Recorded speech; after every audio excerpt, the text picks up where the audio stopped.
Hello everyone, welcome to स्कूमिंग education classes. और BEd counselling को लेकर के आज कुछ जो है टिप्स और जानकारियाँ मैं आपको देना चाहूँगी, क्योंकि कई बार बच्चे परेशान होते हैं, पूछते हैं कि काउंसलिंग में क्या डॉक्यूमेंट्स लेकर के जाना है, काउंसलिंग कैसे क्या होती है, कॉलेज कैसे मिलते हैं। तो काउंसलिंग के लिए बेसिकली आपको जो है रूल्स जो है आपके काउंसलिंग लेटर में पहले ही आपको बता दिए जाते हैं, आपको क्या क्या ले जाना होता है। सारी इन्फॉर्मेशन आपको काउंसलिंग के टाइम पर प्रोवाइड हो जाती है।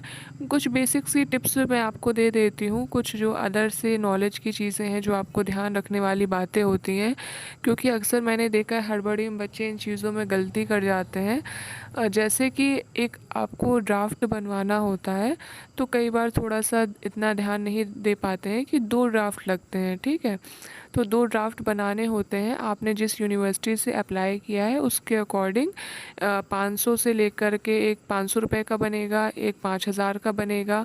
और प्राइस जो 500 और 5000 के ड्राफ्ट हैं, ये समय के अकॉर्डिंग हो सकता है इनके जो प्राइस है इसमें चेंज आ जाए, तो वो भी आपको काउंसलिंग लेटर में बता दिए जाते हैं कि आपको कितने का ड्राफ्ट बनाना है। तो आपको परेशान होने की ज़रूरत नहीं है। और इसके अलावा ड्राफ्ट के अलावा आपको एक स्टैम्प की ज़रूरत होती है। स्टैम्प आपको बनवाना होता है जिस भी यूनिवर्सिटी में आप अप्लाई करने जा रहे हैं, तो वहाँ पर आपको काउंसलिंग के जो डॉक्यूमेंट्स है उसके साथ एक स्टैम्प देना होता है 10-20 रुपए का। अगर उन्होंने कोई पर्टिकुलर नहीं बताया कि 100 का स्टैम्प चाहिए, 50 का, तो 10-20 रुपए का स्टैम्प बनवा लीजिए। उसमें बेसिकली आपको ये लिखवाना होता है कि आप कोई भी रैगिंग नहीं करेंगे, कोई गलत गतिविधियों में भाग नहीं लेंगे, जो कि एक स्टूडेंट को नहीं करना चाहिए।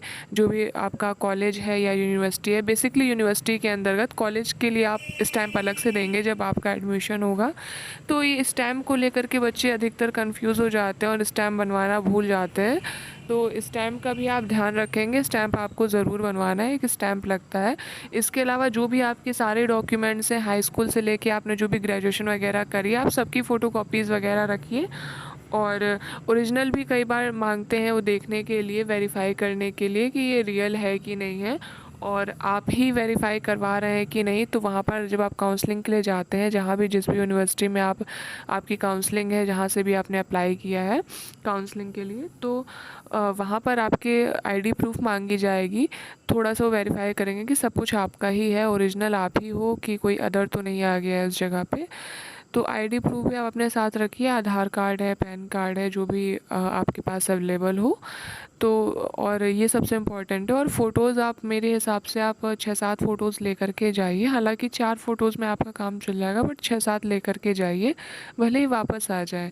और इसके अलावा छोटी छोटी चीज़ों का आप ध्यान रखेंगे कि उसमें और क्या चीज़ें मांगी जा रही। वहाँ पर एक फ़ॉर्म फिलअप करने को दिया जाएगा, तो फॉर्म में आपको बेसिक सी चीज़ें भर देनी है, फ़ाइल वगैरह सब आपको वहाँ मिल जाएगी। पर आप अपने साथ में एक कोई भी प्लास्टिक की फ़ाइल ले जाइए, 10-5 रुपए की, जो भी आपको सही लगती है। तो ये छोटी छोटी सी टिप्स हैं जो बहुत काम आती हैं। कई बार हम ध्यान नहीं देते, फिर वहाँ पर परेशान होना पड़ता है। हो सके तो वैसे तो वहाँ पर बांधने के लिए आपको कुछ ना कुछ दिया जाता है फ़ाइल के साथ, लेकिन स्टेपलर ले जाना चाहें तो आप ले से जा सकते हैं, अदरवाइज़ कोई इतना इम्पोर्टेंट नहीं है। और इतनी बड़ी यूनिवर्सिटी है तो वहाँ पर सब अवेलेबल हो जाता है। तो इतनी चीज़ों का आप जो है अच्छे से ध्यान रखेंगे कि आपको क्या क्या सामान वहाँ पर ले जाना है।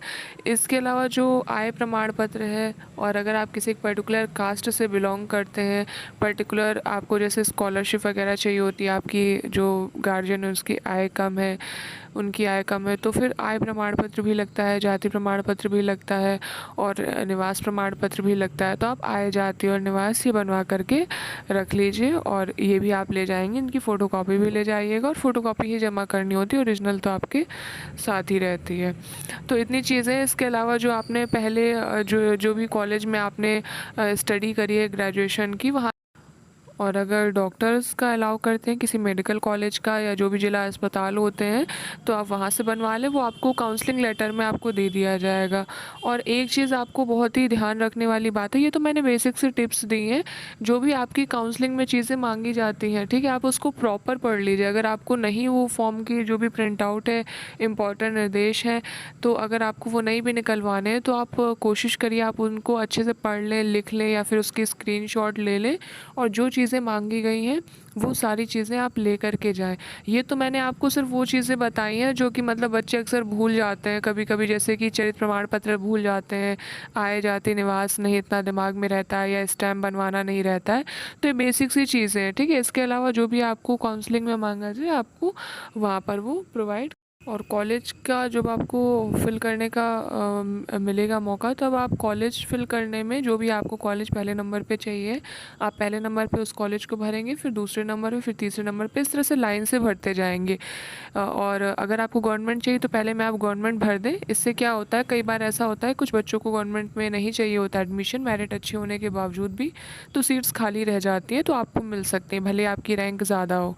ठीक, तो आप अपने पसंद के अकॉर्डिंग लाइन से कॉलेज के नेम भरते जाएंगे, जिसमें भी सीट खाली होगी, आपने जिस भी कॉलेज को प्राथमिकता दी होगी उस हिसाब से आपको कॉलेज मिल जाएगा। ठीक है, तो थैंक्स फॉर